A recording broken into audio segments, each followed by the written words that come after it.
Hello guys, this is Doronsmovies and you're watching the 11th episode of the lore Q&A. Today I'll be answering some of the questions you guys left in the previous video or previous videos. If you would like to get your questions answered, make sure you either put them on the Q&A lore videos, and as I said, it is best if you put them on the newest ones because those are the ones I usually check, and also you can send your questions over YouTube personal messages. And the other way of doing it is to send me a question on Facebook or Twitter, as you have links in the description for that below. Okay, so let's start. Peely Peel asks, if Sargeras came to Azeroth, would it destroy a majority of the land, and would we be able to survive the army of the Burning Legion? Alright, so that is a bit of a hard question. I mean, if he did come in an expansion, we will definitely survive, because, you know, you just can't ruin WoW. But story speaking, it could be very difficult. I mean, we don't have the aspects anymore, and the Burning Legion failed invading Azeroth twice already, and I'm guessing if they did come back, they would come a hell of a lot more prepared than they were before. So it would be a really tough battle though. I think we will be possible to defeat Sargeras if he invaded, however, but I feel that if we ever fight Sargeras actually in the game, that we will take the fight to him, almost like going through a portal to face him. I mean, it could be possible that the Titans would even return in that fight and aid us as well. So yeah, I mean, it is just a load of speculations, but that would be just my guess. Alright, next on, Rich asks, will orcs have a chance to change their skin to brown in Warlords of Draenor? Well, I don't think that was yet announced, but it would be really an amazing feature, and it's not even that hard to accomplish since they are already getting the new models and it would just be a texture change. So I would love to see brown orcs, and also I would like to see if they add the tattoos, especially the tribal tattoos option, as orcs generally had a lot of tattoos. For example, you had Grom Hellscream and his entire jaw was tattooed black, and Garrosh followed in his footsteps as well. So there are a lot of other classes that usually use tattoos, like the Wildhammer Dwarves, and there are the other skin colors like the Dark Iron Dwarves, which all have different types of skins. So it really would be an amazing feature, but they haven't announced anything yet as far as I know, and I mean, they can pull it off, so I am like 90% sure that they will in the future, since it would be hard before because they had the old models and just reskinning the old models wouldn't really pay off, but now with new models it is quite possible. Okay, next on, Michael asks, do you think we will see the old god from the Shadowmoon Valley quest chain in Warlords of Draenor with Yarakoa and stuff for a raid or whatever? Also, do you think that Kairozdormu is helping Garrosh with the whole going back to Draenor plan? Does he want to restore the Bronze Dragonflight to its former glory, or does he want to be the new time aspect by getting time energy from past Draenor? Alright, so when you say the old god, I'm guessing that you mean the old god that Yarakoa tried to summon, but then they were pretty much destroyed by the Horde. Well, I could actually see that happening, although nothing was really said on that topic as far as I know. I mean, the only time they mentioned the Yarakoa on BlizzCon was that they would just have wings and that they would just be enemies on there, so that is all we know. Also on the Kairozdormu thing, well, no one really knows that as well, what is going on. I mean, I'm waiting for War Crimes to release this May, so I can find more about it, and I will probably make a video about War Crimes novel, so then we'll actually just find out.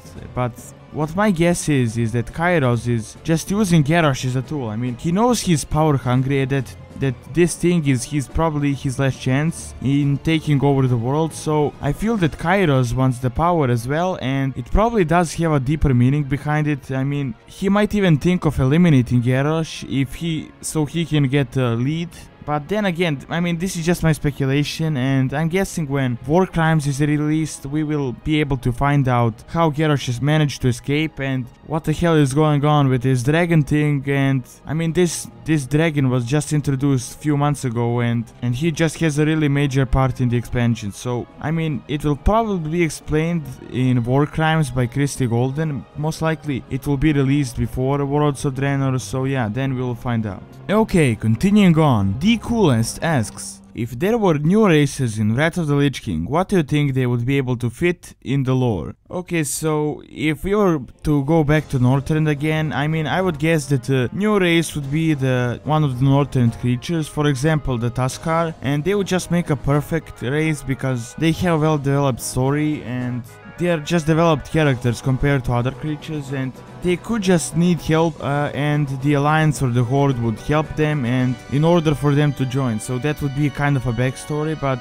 also there are always the Rykel although they aren't exactly a type that would join one of these factions, as they are kind of just hostile towards everyone, and yeah, I don't really see the Rykel going to the Horde or the Alliance, so I don't really see that many possibilities for new races other than that, as there are a lot of creatures on Northrend, and a lot of these creatures are either evil, either very primitive, or just hostile towards everyone. So yeah, I mean, the Tuskar would be just the best race to join the faction. Okay, next on, David asks, can you explain where Durotan and the Frostwolf Clan will stand in Warlords of Draenor? Well, this is a bit of a confusing thing right now, and honestly I didn't even really understand it fully myself. I mean, I asked a few people on Twitter and on the forums, and I didn't really get too much information, so from what I understood, Blizzard decided to completely change the Frostwolf Clan and their backstory, but before what happened was that the Frostwolf Clan didn't want to help the Horde, and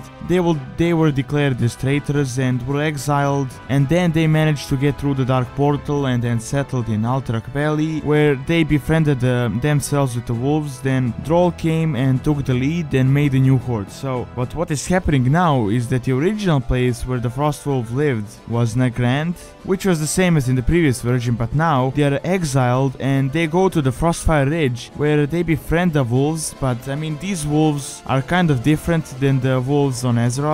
I mean, they're a lot of bigger, and I don't think they were actually wolves on Draenor before, and they just kind of added them now. And now, from what I understood, we'll be fighting together with the Frostwolf Clan and Durotan, and we'll be fighting with them against the ogres, and then later against the Iron Horde itself. So what I feel happened is that they named these clans ages ago, like when Blizzard made Warcraft 1, 2 and 3, they named these clans specific to the situation, like they named the Dragonmaw clan. I mean, there were no dragons on Draenor, but there were dragons on Azeroth, so they named it the Dragonmaw clan, but it doesn't really make sense because it is a clan from Draenor. So now they want to change it, but it is a bit hard as they already set the roots for all these clans, and they decided to just change up the plot. So, well, that is just my guess on this whole thing, and I really do hope this thing clears up once Warlords of Draenor is released. Okay, continuing on, Nymphia asks, what is the story behind the Valkyr and the Rykel? Well, the Rykel are a race that is a predecessor to the human race, and apparently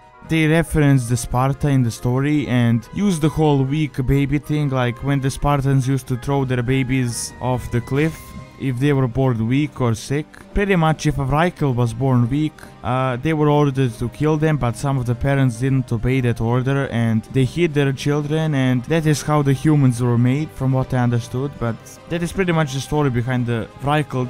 They're just an ancient race. Alright, so the Valkyr were created by the Lich King from the Rykel females, and used the Valkyr as a sort of a connection to the spirit world, as they kind of have a connection with the spirit healers.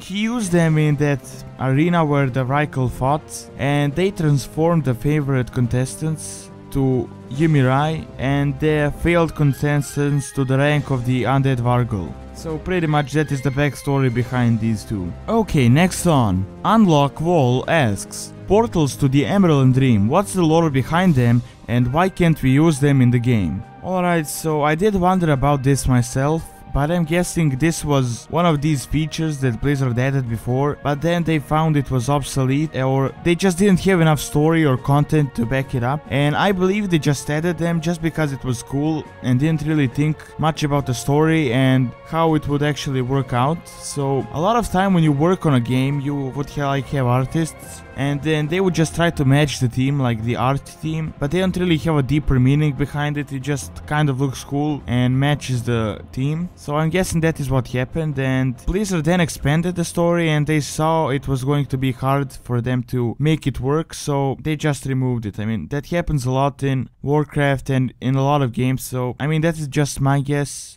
and I don't really know too much about it. Okay, continuing on, Noah asks, what happened to Snowsong, Droll's wolf? I think the Droll sent her to Terramore, but then we never heard of her. Was she maybe blown up or killed when the Horde attacked Terramore? Or maybe they did just change fur color, since we saw Droll ride an unnamed brown wolf in 5.1 patch. Alright, so as far as I know, in Troll, the Twilight Aspects novel, Snowsong was delivered to Jaina, and now it is unknown if she was actually killed in the siege or not, but it is known that Droll is now riding a brown wolf. Now, a lot of people say that the wolf that Troll used in Warcraft 3 wasn't Snowsong because the wolf was black.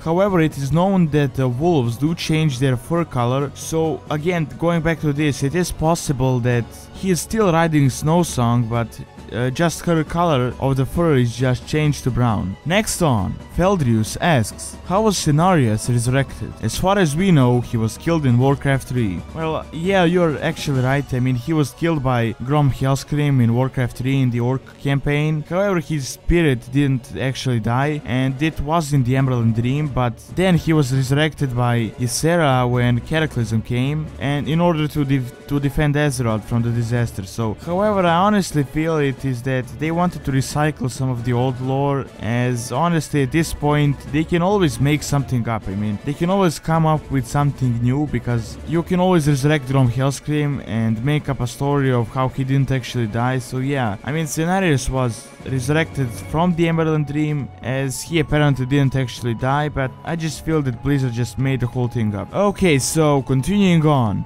Mord asks, do you think that Stromgard will ever make a return as a major alliance city, or even a minor city? I mean, it was the first human kingdom after all, and its people are still fighting to reclaim it. Then a Trollbane stated that he will return one day and reclaim his home. I personally believe that his statue falling in Cataclysm was a bit of an omen towards his return. Also, the NPC standing near the fallen statue mentioned something about Denat being held in Outlands. Well, I actually kind of explained this in the previous Denat Trollbane lore lesson, so you can just watch that, but just my thoughts on this is that it is actually possible to rebuild Stromgard, and it would be a great new area and a new questing zone, as you can have the Horde base and they can attack Stromgard and you will have a pretty, like a medium-sized city there. But I honestly think the only reason Blizzard hasn't rebuilt it yet is because they just don't have enough resources and they want to focus on Draenor and the current expansion, and as far as I know they're already working on the next expansion, so they don't really have the time to build up a whole new city and a plot. So I think Stromgard is in the same basket as Gnomerigan, as it is supposed to be built, just Blizzard doesn't have the time for it. Alright, next on, Little Blue 6 asks, what is the big Willow Pool in Strangletorn? Okay, so as far as I know, the Whirlpool in Strangletorn is just a massive whirlpool they added randomly, which is called the Sundering, and it is just there to divide Northern Strangletorn and the Cape of Strangletorn, and I feel it doesn't really have a deeper meaning behind it, and that the art team just thought it would be a really cool thing to add. So that's just my theory, but I don't really think it has a backstory behind it.